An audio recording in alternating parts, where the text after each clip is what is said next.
Thank you.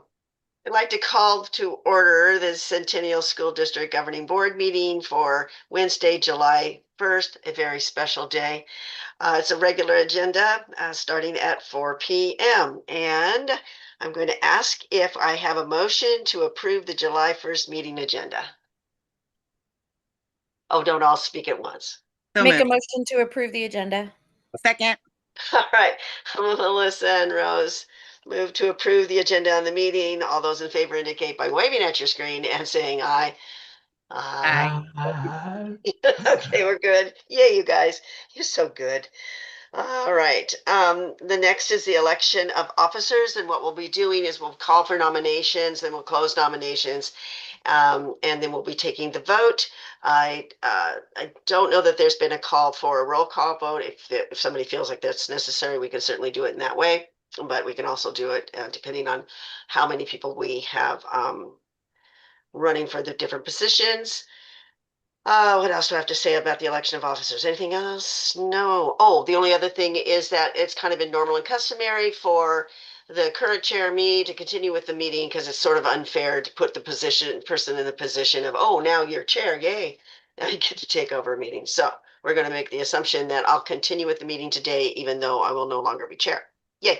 So I'd like to open nominations for chair of the Centennial School Board for the 26-27 school year. I would like to nominate Will Mooring for chair. Thank you. Nomination for Will Mooring. Are there any other nominations? Do I have to ask this 3 times? I know, Rose, sometimes there's things I have to ask 3 times. Okay, any more nominations? Okay, hearing none, nominations are closed. All those in favor, I don't have a raise of hands, so Missy can actually see who we are as well as the voice vote. In favor of electing Will Mooring as the chair for 26-27, indicate by a raise of hands. So we have, can you get everybody, Missy? I don't think we do an opposed on a situation where we're voting for an individual, so we don't have to do that. Thank you. We have, do we have 4 or more affirmative votes for Will as chair? Yes, we do. So congratulations. Thank you. Thank you all very much. Grateful to all of you. Oh, I'm actually now crossing out the word vice on my little check mark list here, Will. Okay, now we will open the nominations for vice chair for the school board for the 26-27 school year. I'd like to nominate Rose Soluski for vice chair. Are there any other nominations? Any other nominations?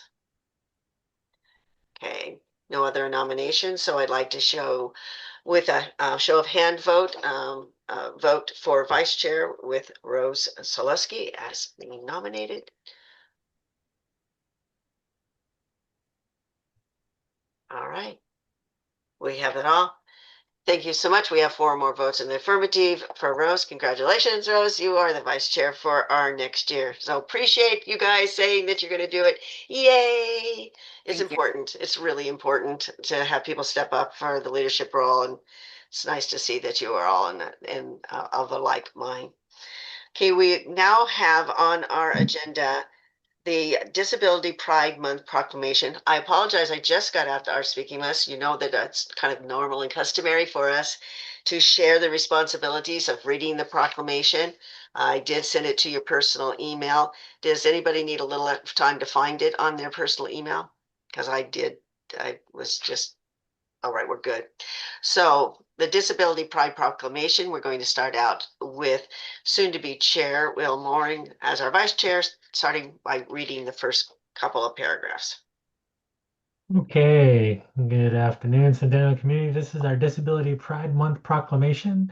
Whereas Disability Pride Month is observed every July to celebrate disability, identity, and community, and whereas this month marks the anniversary of the Americans with Disabilities Act, which was signed on July 26, 1990, and ensures the civil rights of people with disabilities, and whereas Disability Pride Month provides an opportunity to recognize and honor the accomplishments of people with disabilities in various fields, including education, employment, arts, sports, science, government, and advocacy. And whereas our district recognizes that the experiences of people with disabilities are varied and can be both visible and invisible. And whereas people with disabilities face barriers and challenges across communities, including societal attitudes, lack of accessibility, discrimination, and unequal opportunities. And whereas our students and staff have the right to learn and work in environments that provide equitable opportunities, access, accommodations, and autonomy. And whereas public schools have a responsibility to ensure that all students with disabilities have available to them a free and appropriate public education in the least restrictive environment in accordance with state and federal law. And whereas Centennial School District Board policy prohibits discrimination and harassment based on perceived or visible disabilities and commits to creating inclusive learning and working environments. And whereas our district, in compliance with ADA and board policy ACA, are committed to maintaining employment practices, services, programs, and activities that provide equity to qualified individuals with disabilities, including reasonable accommodations. And whereas our district remains committed to fostering a culture of inclusion, safety, and belonging for all students, staff, and families. Now, therefore, be it resolved that we, the members of the Board of Directors for the Centennial School District, hereby recognize July 1st through July 31st, 2026 as Disability Pride Month and encourage staff, students, and the community to engage in meaningful learning about the accomplishments and experiences of people with disabilities. Thank you all for reading this into the record. I appreciate your participation in all of this. Moving forward with our agenda, we have the approval of the June 17th minutes. And so I need a motion to approve with a second. make a motion to approve the June minutes. Second. All right, we have a motion and a second. You got both, Missy? Great. So it's been moved and seconded to approve the June 17th minutes as presented. All those in favor indicate by saying aye. Raising that hand. Aye. Got us. I Thank you, everyone. You're doing great. Missy, public forum. I'm not sure. I didn't receive anything that of note for public forum unless something just magically appeared and I missed it. No, there was no submissions. All right, great. Thank you so much. Wow. Superintendent Owens, we're here at your report. Great. Thank you, Acting Chair Shields, and congratulations to incoming Chair Morig and Vice Chair Slawski. Pleasure to work with you. All right, greetings, board directors. It is my pleasure and privilege to share with you this update about happenings in our school district. As you know, July 1 not only marks Director Shields' birthday, but it also marks the start of the new fiscal school year in school districts. So as I begin my 15th year as an administrator in Centennial, 11th year in the district office, and sixth year in the role of superintendent, I appreciate the opportunity to share this report with you. As a refresher, Centennial School District is once again offering a comprehensive summer learning program for elementary, middle, and high school students made possible through continued support from the Oregon Department of Education through the State Summer Learning Grant, as well as partnerships with community organizations. This year's program focuses on academics with an emphasis on literacy, with targeted programming by prioritized grade levels that include structured literacy, transition supports for key entry grades, and math skill development for secondary students aligned with grade level expectations. At the elementary level, the program will serve students currently in grades K through 2 and will be held at Meadows Elementary School and Park Lane Elementary School from July 27th through August 24th, operating Monday through Friday for 5.5 hours a day, meeting the required instructional minutes in the grant. Students will receive breakfast and lunch at no cost, and transportation will be available for qualifying students.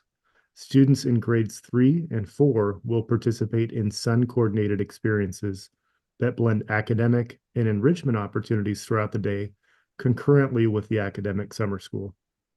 At the middle school level, the academic program will serve students currently in grade 5 and will be held at Centennial Middle School over the same July 27th through August 24th window, operating Monday through Friday from 9:30 to 2:45. Current 6th and 7th graders will participate in sun programming concurrently. At the high school level, programming will include 9th grade counts focused on transition and readiness for English language arts and algebra success, as well as credit recovery at Centennial High School and credit completion through Centennial Virtual Academy. While the overall structure is similar to prior years, the scope of the program is aligned to available resources and staffing, with a focus on delivering a high-quality targeted experience for participating students.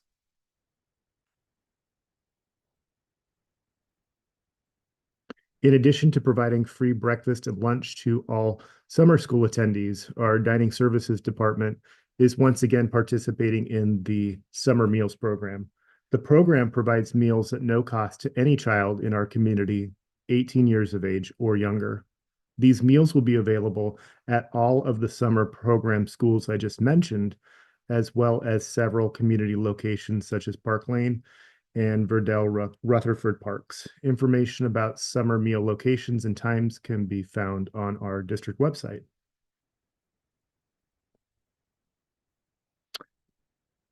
One area of work that will become more visible to the board this year is our implementation of Senate Bill 141, which establishes new statewide expectations for interim assessments and requires periodic board review of assessment results. To project context for future updates, I wanted to take a moment to briefly outline the district's assessment transition and the rationale for the changes being implemented this fall. And I'm pleased to see that Director Olson is on the call. She's currently on vacation, so I didn't know if she'd be here. So she can address any questions I'm stumped on. Beginning with the 26-27 school year, the Oregon Education Accountability Act, or Senate Bill 141, requires school districts to administer state board approved interim assessments in English language arts and mathematics 3 times annually in grades K through 8, and to publicly review assessment results with the school board. Over the past several months, Centennial School District has undertaken a comprehensive review of the assessment options approved by the Oregon Department of Education, with the goal of selecting an assessment system that best supports high-quality instruction, standards-based teaching and learning, and collaborative professional learning communities, or PLCs. Following that review, the district will implement the following assessment system beginning in the 26-27 school year, and you can see those listed on the screen here. For grades K2, it's the iReady Diagnostic. For grades 3 through 8 and high school, the Smarter Balanced Interim Assessments, also referred to as Cambium. And then for foundational literacy, DIBELS 8 will continue to serve as the district's universal literacy screener and progress monitoring assessment. While Centennial has utilized STAR assessments for many years, the review process concluded that the Smarter Balanced interim assessments are better aligned with the district's instructional priorities and Oregon's academic standards. Because the assessments are directly aligned to the Oregon statewide assessment system, also known as OSAS, they provide educators with more meaningful evidence of grade level learning and create stronger opportunities for teachers and PLC teams to collaboratively analyze student work, identify instructional next steps, and monitor student progress toward grade level expectations. Beyond the requirements of Senate Bill 141, the district's decision was also guided by our continued implementation of Roadmap 27. As Centennial has strengthened its focus on grade level standards, instructional coherence, and collaborative cycles of inquiry, it became increasingly important that our assessment systems support these priorities. The selected assessment system reinforces our commitment to rigorous grade level instruction while providing educators with timely information to inform teaching and learning. Consistent with the Oregon Department of Education's guidance, the district will continue to use a balanced assessment system when monitoring student learning and district progress. Interim assessment results will be considered alongside classroom assessments, DIBELS literacy data, course performance, attendance, graduation indicators, and statewide assessment results to provide a comprehensive picture of student learning and achievement. The implementation of Senate Bill 141 aligns with the district's ongoing work to strengthen instructional coherence. District leadership will continue to monitor implementation throughout the coming year, gather educator feedback, and review student outcomes to ensure the new assessment system provides meaningful information that supports continuous improvement and improved outcomes for each student. Beginning in the 26-27 school year, the board will receive periodic updates regarding the district's assessment program in accordance with the requirements of Senate Bill 141. So that was long, and that was a decision point as to whether to have a standalone report or to incorporate it into my report. So you saw what we chose to do, and save your questions till we're done in a few moments, and April will be here to answer those questions if you have them. Moving on to buildings. With buildings largely vacant during summer, this is a prime window for completing major infrastructure work. While these projects come with short-term disruption, they are crucial long-term investments in safe and functional learning environments. On the screen here, you can see capital projects from a prior summer. This summer's projects include capital improvement projects, classroom improvement projects using the Classroom Improvement Fund in 12 Powell Butte elementary classrooms in the North Wing, as well as renovating the Powell Butte Library, constructing a new outdoor play and enrichment area for Centennial Middle School so that they do not need to continue having recess on a parking lot, improving playground drainage at Pleasant Valley, paving the Oliver Middle School parking lot adjacent to the track, adding dedicated electrical outlets at Park Lane and Patrick Lynch to accommodate portable air conditioning in classrooms, which means that all Centennial student classrooms will support portable or permanent air conditioning here soon. Phase 1 of the full HVAC replacement project at Powell Butte Elementary as part of the Portland Clean Energy Fund, and phase 2 will occur after school hours into the fall. And then finally, replacing worn out carpeting in 10 classrooms across the district, as well as all of the carpet in the district office. If you've seen the district office carpet, it's pretty sorry looking. Speaking of facilities upgrades, I am pleased to share that Centennial has been awarded a nearly $2.5 million seismic rehabilitation grant from Business Oregon for seismic improvements to the cafeteria, auditorium, and south classroom wing at Park Lane Elementary School. Constructed in 1960 under different building codes, the proposed project will strengthen the wing seismic load path and improve connections among the roof diaphragm, walls, and foundation. Work is also expected to include wall anchorage, shear wall improvements, structural connections, and related life safety upgrades. In the coming months, district staff will begin coordinating the grant agreement, design development, permitting, project schedule, and procurement requirements, with construction to take place over summer break in 2027. On the screen here, you can see photos from a previous year's project at Powell Butte Elementary. Additional information will be provided as the project scope and implementation timeline are finalized. And Chief Southerton is here during questions if you have questions as to what a roof diaphragm or wall anchorage is. On the topic of grant awards, I am pleased to announce that through the diligence of Dining Services Director Kim Burns, who worked extensively with ODE to update our CEP qualifying data, Centennial qualifies to renew our agreement for a fresh 4 years of free student meals beginning in the 26-27 school year. Our latest addition to the report to our community is in the final design stages and will be distributed to all district residents here soon. Once copies go to the district officer delivered, our website will go live with the content, which includes a few additional in-depth articles. A sneak preview of the cover graphic can be seen here on the screen, and expect a physical copy in your mailbox here in the near future. Finally, next Thursday and Friday, our leadership team will hold its annual Superintendent's Cabinet Retreat at MESD.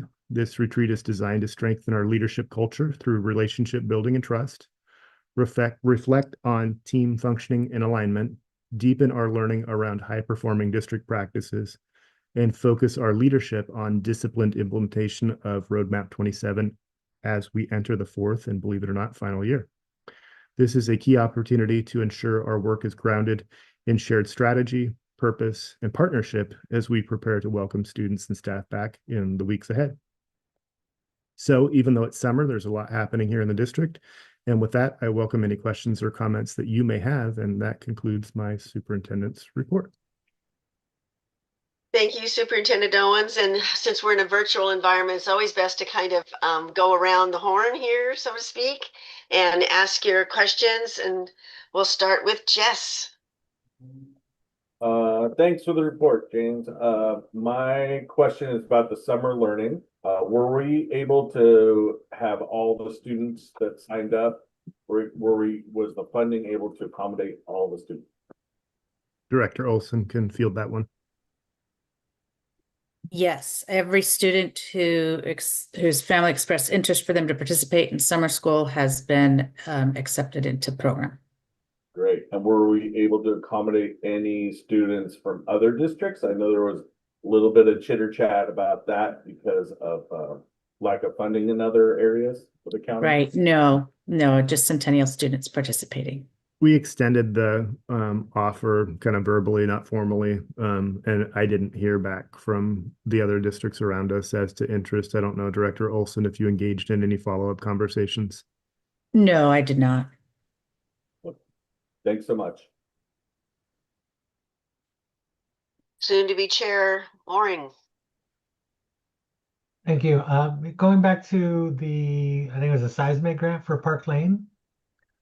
What was the funding source of that again? And did we have a staff member who was critical in securing that? I'm always curious to how we're finding these wonderful grants that come out.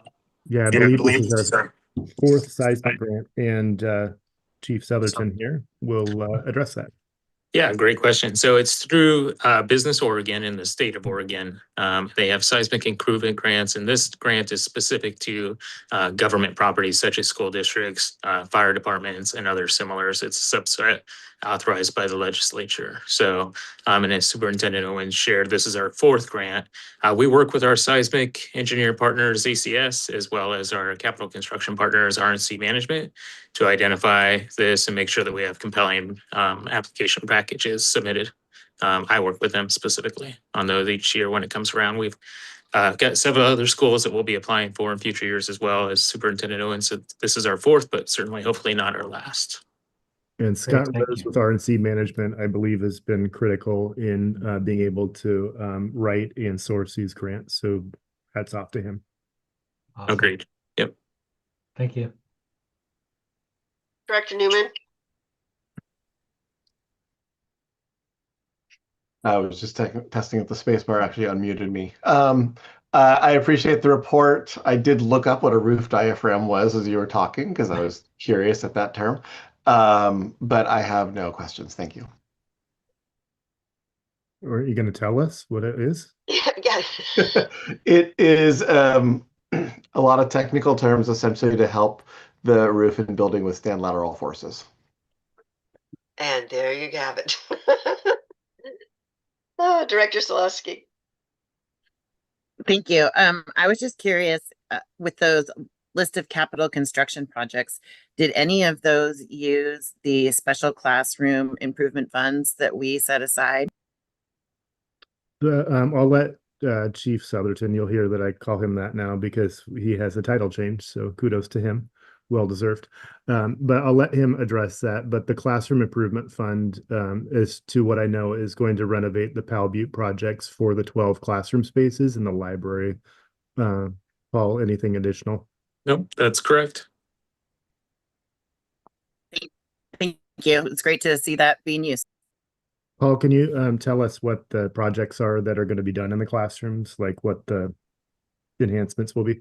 Yeah, absolutely. So, and happy to share some pictures. So essentially, the classrooms are having full asbestos abatement, entire casework. So that's cabinetry, countertops, bulletin boards, cubbies, coat racks, all the cabinetry. We call it casework, but all the mill goods replaced. New plumbing supplies, filters, water stops. And then also upgrading the windows if they didn't already have them, as well as electrical within the classroom to support technology needed. And then fresh paint as part of that as well. So basically all four walls and the floors and all cabinetry within the classroom. So it should look like a brand new classroom when we're finished. Thanks. Director Stanley. I just have one quick question about the iReady. Are you using just the math iReady diagnostic, or are you using the literacy and the math in addition to DIBELS? Director Olson. The iReady is in reading and math. And so that will be used in addition to DIBELS. DIBELS is not comprehensive enough to stand on its own as an interim assessment. Great, thanks. Director Shields, my question is back to Director Olson as well. The why K2 split? And third is this, starts the second grouping. I'm just curious. I don't know if there's anything other than it's just a natural break. It's a really good question. And the Smarter Balanced interim assessment that we selected for grades 3 through high school is aligned with the Oregon statewide assessment, which does not begin until 3rd grade. We don't assess students in grades K through 2. So that was not an option to select for our primary age students. So from the menu of options, we selected iReady, which better fit our needs than the other assessments on the list. Okay, 2 more questions to follow that up. Why is it DIBELS 8? Where's DIBELS 7? What is going on with the why? Oh, there's just iterations. It's just different iterations, and DIBELS split a while ago. There's a little T there, but yeah, it's just the newest version of DIBELS. All right, and I knew there was something going on with, but whatever. And then the last question that I have is not actually a question; it's more of a statement. Literature is coming out about the use of screens and things of that nature as it relates to K2, and possibly, and I was interested in the fact that we have been talking about pre-K as well, and whether or not any, moving forward, are we going to have those conversations as it relates to K2 screens, and then how does pre-K work into assessment, if at all? I'll answer the second question first. The pre-K does have assessments. They're visual screeners that the staff do for students on a regular basis.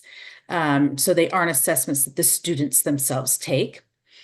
As far as the screen time, that is certainly a conversation that we're having across, across the state, across the region, amongst our department. And, we'll continue to consider this year as we are looking at our curriculum adoptions.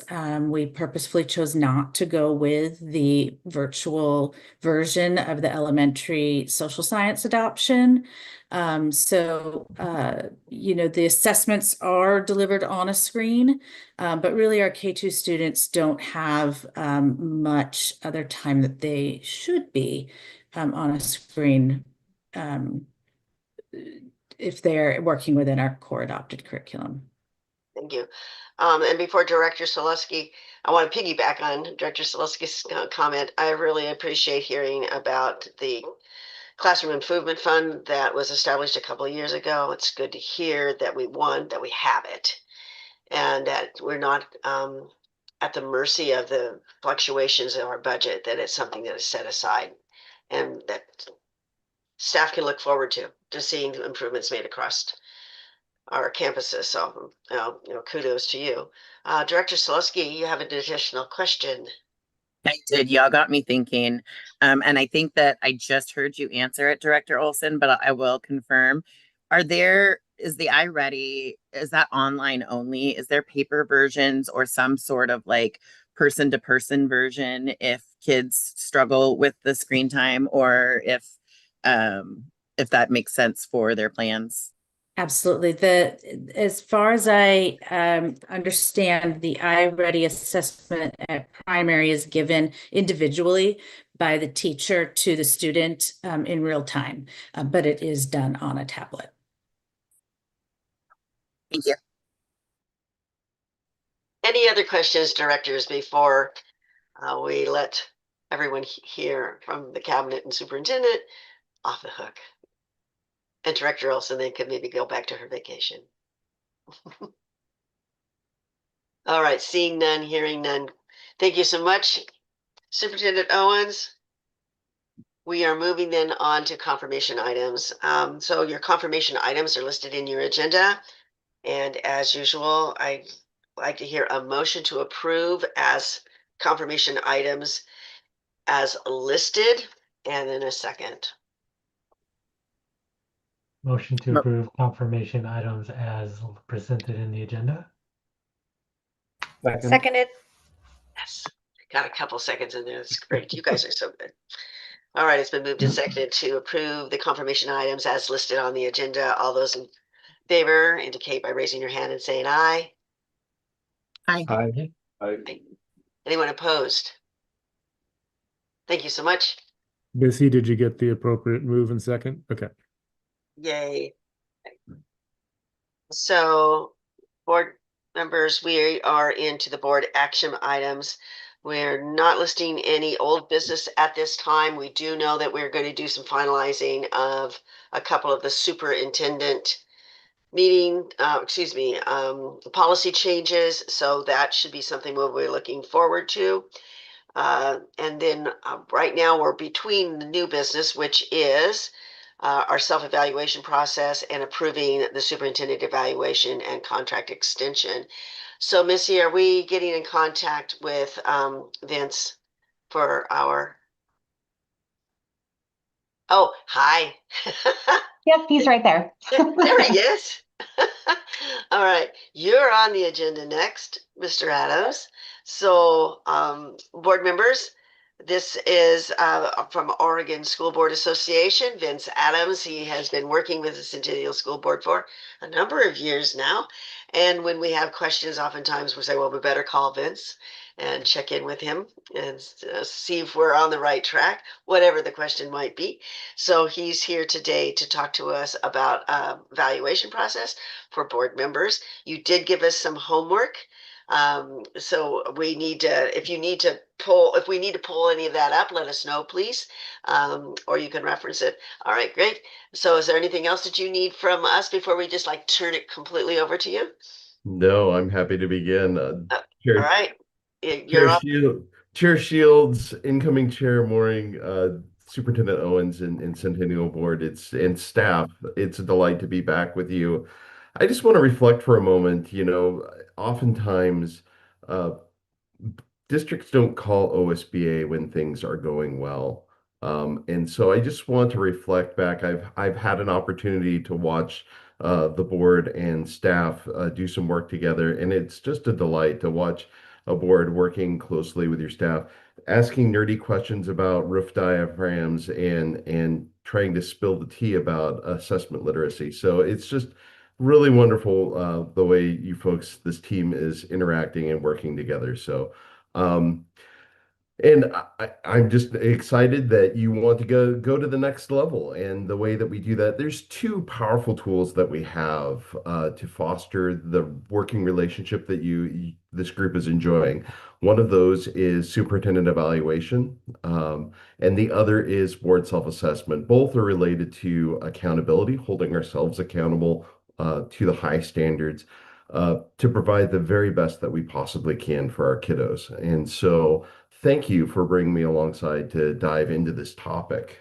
So I have a slide deck that I'd like to walk through, and then as always, this is a workshop. Feel free to stop me at any point, ask questions. This is a conversation. So let me go ahead and do a little technology here. Sending that share now. Let me switch to grid so I can see all your smiling faces here. Wonderful. Okay. So cover slide, we don't care about that. But I mean, of course, you understand why you're doing this work, but we also hold ourselves accountability and policy. I did not look at your policies, but you probably have a policy BK where you hold yourselves accountable to doing a self-assessment once a year. You can do that with us. We're happy to support that, but you can also use devices on your own. But at some point, you should be reflecting on your practices. But beyond that, assessment is really about increasing our efficacy. Now, I know I've shared this slide with the board previously, but I'll remind you that there's a growing body of research connecting the behavior and practices of school boards and impacts on students. And that can be positive and negative. This is just a little cross section of that literature. It really took off in the late 1990s with Mary Delagardelle and Tom Alsbury at Iowa State, asking a question: if we apply training to boards, will they change what they do? And does that matter for student outcomes? And so they created a very robust training program, and indeed that was the case. That did make a difference. They replicated it in Texas and Montana, found the same result. Eventually, about the time I was starting school boarding, when I sat in a chair just like you, I learned from the Lighthouse Inquiries, which was the training program, the theoretical framework at the time. Now, you'll notice on the slide that I have circled Alsbury Gore here, Improving School Board Effectiveness. That's a book. It articulates this idea of balanced governance. That we're not in any one extreme. Sometimes we'll excursion to those places, but really that we're settling ourselves in this middle, this place of informed oversight, and that there are 12 standards that are in balanced governance that gives us a very robust framework for measuring what we do. Okay, so hang on to that for just a little bit. And I just want to go over what we already know about board practice and behavior and how it impacts students. So, technology, please. Advance the slide, please.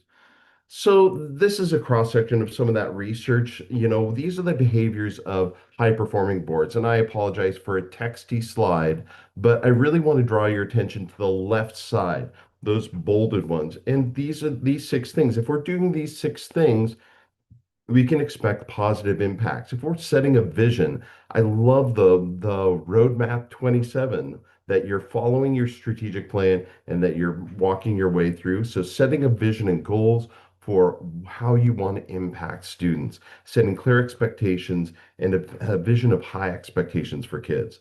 The next one is climate and resources, which is the climate is really about what you're experiencing in your board meetings that finds its way downward through the organization, and aligning resources to those vision and goals that you articulate.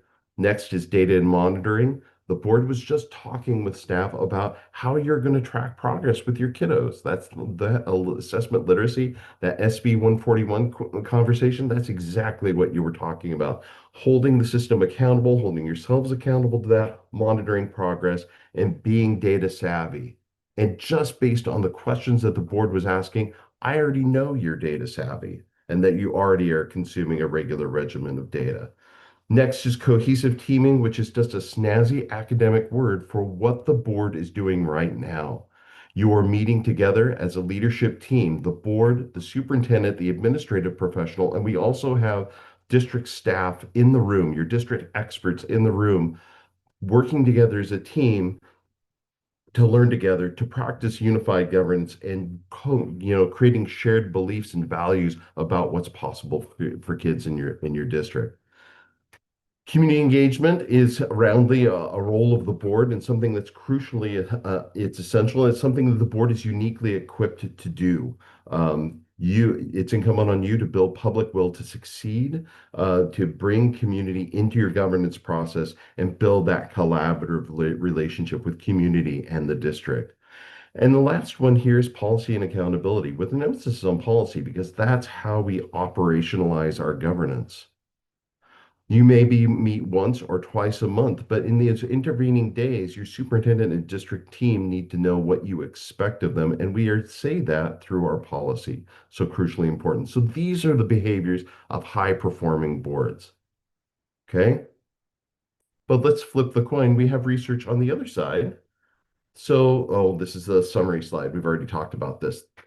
So, low performing boards, there's a couple of articles. They're a little dusty now, but still highly relevant. Unsurprisingly, boards that spend less time talking about the needs of their students tend to have lower outcomes. Go figure. I'm glad to see that your board was talking about the needs of kids just 15 minutes ago. Operating on anecdotes and agendas instead of data can lead to dire problems. Poor relationships. So poor relationships with staff, poor relationships within the board, poor relationship between the board and the superintendent, and poor relationship with community can all lead to problems. Micromanagement, pushing into not empowering your superintendent, but trying to tell them how to do their job. Can lead to problems. And then the other is making excuses, external blaming for low outcomes. We hear these narratives frequently. It's parents. Oh, if parents would come to curriculum night, then we would have student success. Or it's those darn teachers. If we could just rein in the union, then we'd have student success. Or sometimes it's geography. I hear this on the east side from time to time. Oh, we're a little rural district. We don't have the resources of those big districts over in the Willamette Valley. What would you expect? The reality is, school board, no one's coming to save you. The buck stops with you. So student success, you have to figure it out. And doing this work is getting increasingly difficult. So we don't get to make excuses. We're the ones who set the vision. So another summary slide, not very helpful. So, but how do you know? And this is a crucial problem for school boards. How do you know if you're doing well?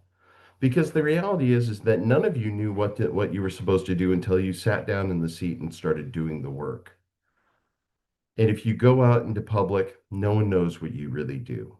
And they certainly don't know how you can impact students. So how do we get at this? Well, the reality is you have to find a way to measure it. Lord Kelvin tells us if you can't measure it, you can't improve it. Peter Drucker, famous business consultant, no longer with us. If you can't measure it, you can't manage it. I love this one from Maya Angelou. We do the best we can until you know better. And then when you know better, do better. And board self-assessment is the very tool that allows us to know better and do better. Okay. So what is this? Fundamentally, this is going to be a survey. It's going to be aligned to the 12 standards. Now, with this chart I'm showing you, you don't have to interpret the data yet. You'll interpret your own, but this is a summary. You'll get a summary chart like this. You'll notice that there are 12 standards along the bottom. Those correspond to the 12 standards of balanced governance. And by going through these, you're going to find out whether you're meeting your own expectations for your performance and how you impact your kiddos. What are your strengths and where are those areas that you want to grow? Okay. So let's walk through these standards. I'll pause because I need to take a quick sip. Any questions so far? I've talked at you for quite a bit. I do have a question, Vince, and it's more just wanting to ensure that the work that we're doing is building upon the work that we've already done. So at some point, if you could speak to how this relates to our operating agreements that we put into practice, and how we can maybe utilize them in concert instead of like one replacing the other, or because I know you helped us with that process as well. That would be helpful for me. Absolutely. I can address that right now. Even if we didn't add another survey, you would find resonance between your operating agreements and this base survey. But what I find very innovative of this group is that you have decided to stand up an additional survey directly related to your operating agreement. So you're going to receive, I was going to tell you about all of this at the very end of what the next steps are, but we can talk about it now. It's totally fine. What you're going to get is two You surveys. can wait if I got ahead of myself. I'm sorry. No, totally fine. I'd rather address it now. You, you're going to receive two surveys. One is our normal board self-assessment system survey that's aligned to the 12 standards of balanced governance. Then you're going to receive another survey that's directly related to your operating agreement. We're going to probe directly into that. So you're going to get two sets of data. That's how we're going to handle that. I think that's fascinating. I'm in my I'm going into my 7th year at OSBA, and no one's ever done this before. So I'm really excited to see what happens, and what do we learn from that. So I'm excited to do this work with you. So that's how we're going to address that. All right, where was I? I was on board self-assessment. So let's walk through these standards. And we talked about those. We talked about those 6 items on the left-hand side of the screen. You're going to see a lot of resonance, but we're going to go deeper, and that's why we use balanced governance to guide our work. So evidence-based standards of performance. These are from Dr. Tom Alsbury. He's the one that created these in collaboration with Phil Gore. Phil Gore actually is the outgoing director of the Idaho Association of School Boards, just over in Boise. Previously, he was just up in Washington. He's a thought leader. Both of these gentlemen are thought leaders in governance. Tom Alsbury studies school governance all over the world. Phil Gore has really focused his scholarship here in the United States. So starting with standard 1, vision directed planning. Well, we just saw that on the previous slide. Completely makes sense, and this is work that the board is already doing with the superintendent. Community engagement. We saw that on the previous slide. Effective board leadership. This is something that we didn't see, but it's more of an elaboration of how we show up in the room, how we articulate our expectations, and how we approach our board leadership. Number 4, no, accountability, or number 4 is accountability. This is one of those power standards. It's one of the key functions of the board. So I would say 1 and 4 are both of those really crucial standards that if a board is struggling on these, it means that we have work to do. Jumping forward, using data for continuous improvement goes hand in hand with standard 4. So 4 and 5 kind of go together. I'm not sure exactly why Tom split those apart, but he did. It's certainly something that we need to do, and there's plenty of questions in there that will get at how you're using data, how the board is utilizing data to guide your decision making. Standard 6, cultural responsiveness. Heretofore, we have not been holding ourselves accountable for this, and this is new.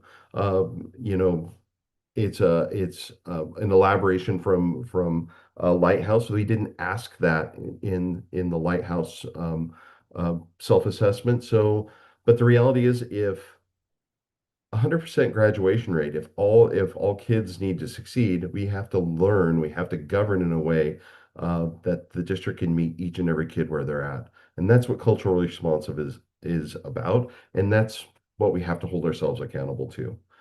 Culture and climate is all about organizational culture, and we saw that on the previous slides as well.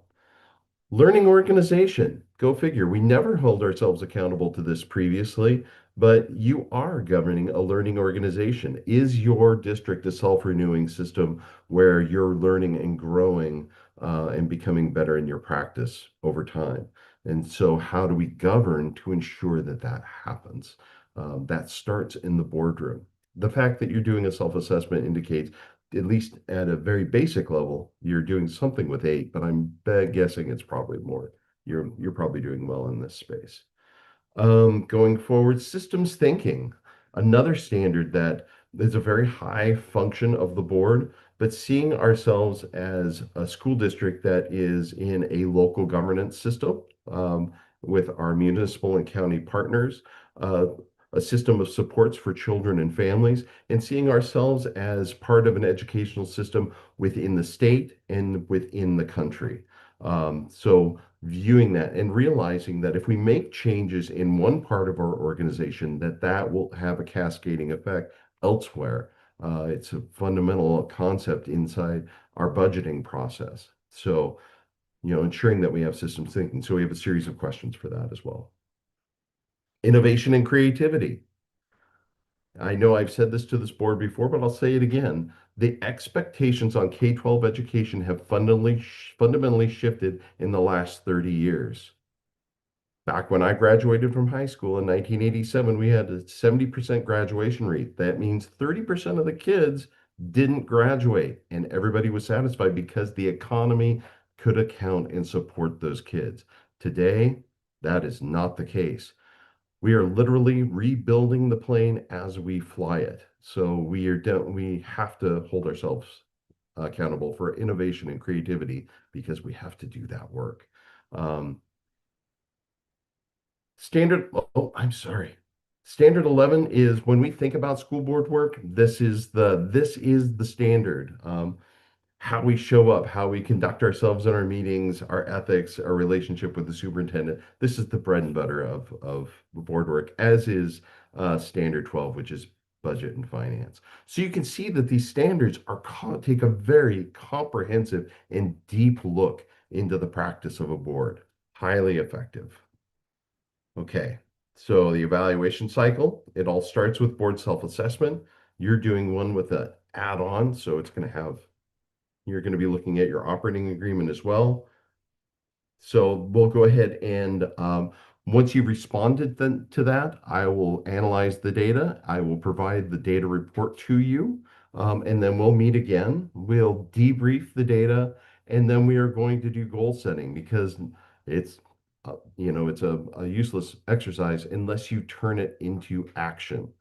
So we will identify things that you will want to take on this coming year. One of the products that we'll have a conversation, I'll take lots of notes, and then I will provide you a draft board development plan. And the board should take a look at that and decide how you want to approach that. You can amend it, change it to suit your needs. Then you'll actually execute on that development plan. You'll do training, development activities. It could be training with OSBA, it could be training with another third party, it could be certainly training with your district staff. You were doing that just a little bit ago, and I urge you to do more. Could be a book study, any number of things that you can do to grow your efficacy. You're going to work on any key initiatives. The SB 141 work is going to be important this year, being engaged with your staff as they develop that framework and having oversight and following along with them as they do that work. And then you're going to evaluate your progress. You'll look back on those goals. Hey, did we do that? Yeah, how'd that go? That was great. What could have been better? And then if you want, you can do the assessment survey again. That's a little bit in my office. There's a little bit of a debate. Some of our staff feel that boards should do self-assess every year.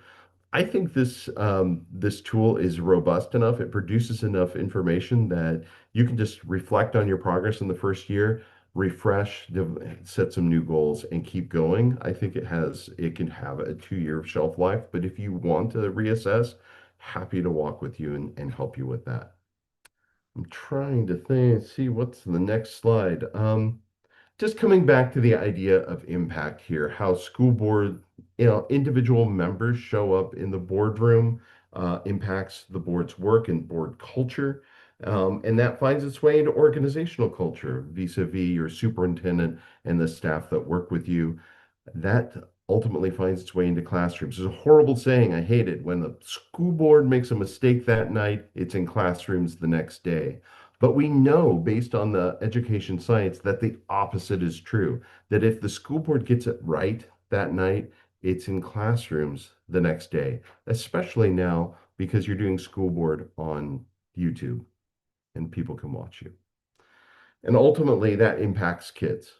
So don't ever think that you're wasting your time. You do have impact. We know that for sure. I think that's the thank you slide. Questions? Well, I drop my share here. When should we expect it hitting our email, I'm assuming, the assessment tool? Well, I must confess, I am on vacation next week, so it's probably going to be the following week. Okay, good. So it'll be the middle of July. All right, excellent. So give me a couple weeks. You'll see it'll be an email. It'll have instructions. There'll be 2 links. Please answer both questionnaires. It will this serve the regular balanced governance survey. I think there are like 84 questions. So definitely get a cup of coffee, put on the bunny slippers, and kick back and take a little bit of time. It can take 30 to 45 minutes to get through it if you're reflecting a lot. The other one on your operating agreement won't be quite as long. Won't be nearly as long, actually. It'll be pretty easy to get through. Thank you. Rose, do you have any additional questions? There she is. Everybody moves on my screen, so I apologize. I'm trying to find everybody Yeah. here. All right. Michael, any additional questions that you might have? No, Vince, you preemptively answered my questions. So And thank you, Well done. Rose. It's good to be back. Yeah. And as you're going through it, if you have any questions, you'll see my phone number and email in my signature line. Do not hesitate to pick up the phone and call. Just give me a ring. Happy to help you work through whatever we're going through. And So, Will, don't overthink the survey. Just take it, your first impression. Don't overthink it. Will, do you have any questions? I'm trying to get through. I want to make sure everybody, this is the thing we do, Vince, is we just make an effort to, especially at virtual meetings, we tag everyone. So, I am delighted that you're going around the horn. It's wonderful. all right. No specific questions. Thank you, Vince. Thorough as always.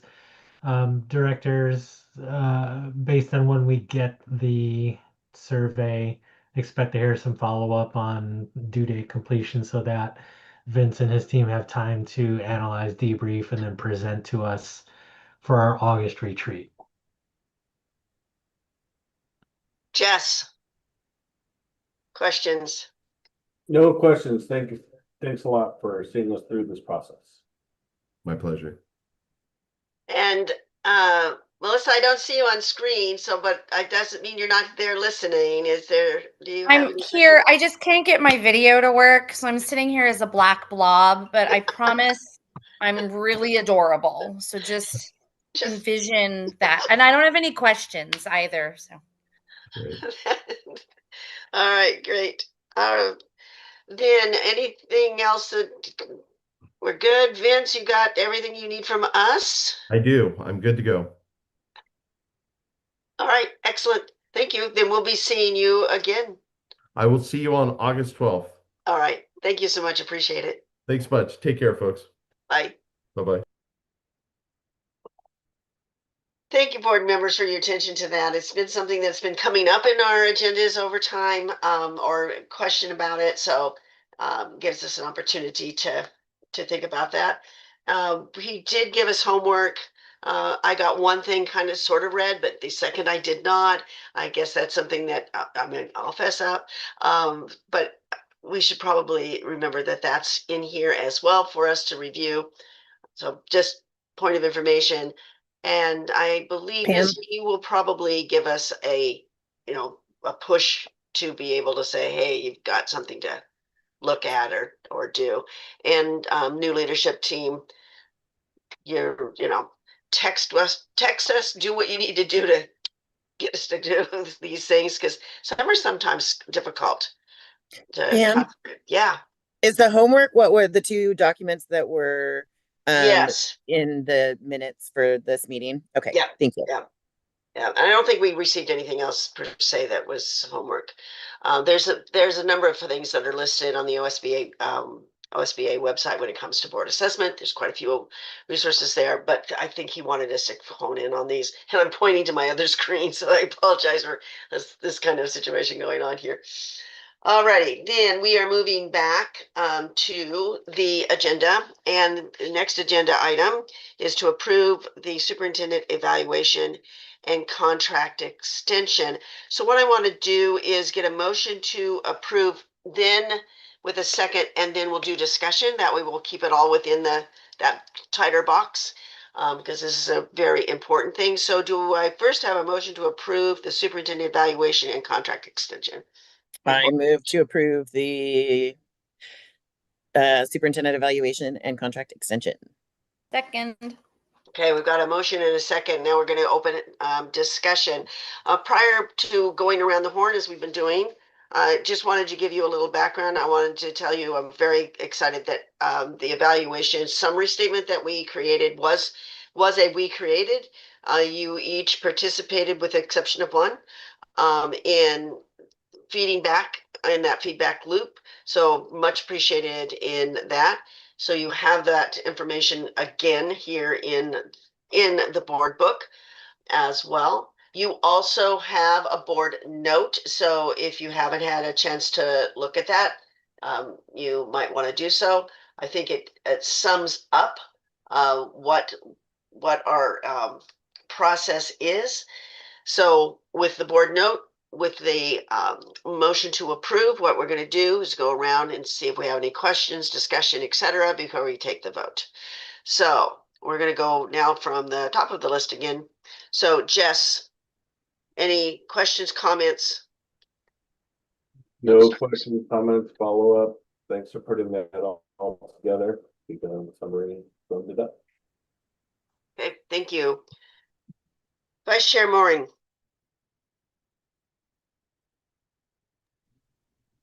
No comments, but I appreciate it and appreciate everybody's participation in the process. Absolutely. Director Newman. No questions. The summary looked good to me. Thank you. Director Solowski. I don't have any questions. I just want to say congratulations to Superintendent Owens. I do think, you know, as I've been working with you in my previous role as chair, there were several years in a row that you were like, let's not worry about my contract. Let's get things done. Let's not worry about my contract. Let's get things done. And I'm just glad that we're finally circling around and giving you a contract extension. Well deserved. Thank you. Thank you. Director Stanley. No questions from the black blob. Chair Shields. No questions, no concerns. I kind of been intimately involved with all of that, so I think I've got it down. So any other questions? I'm looking around the group. All right, then we're going to go ahead and take the vote.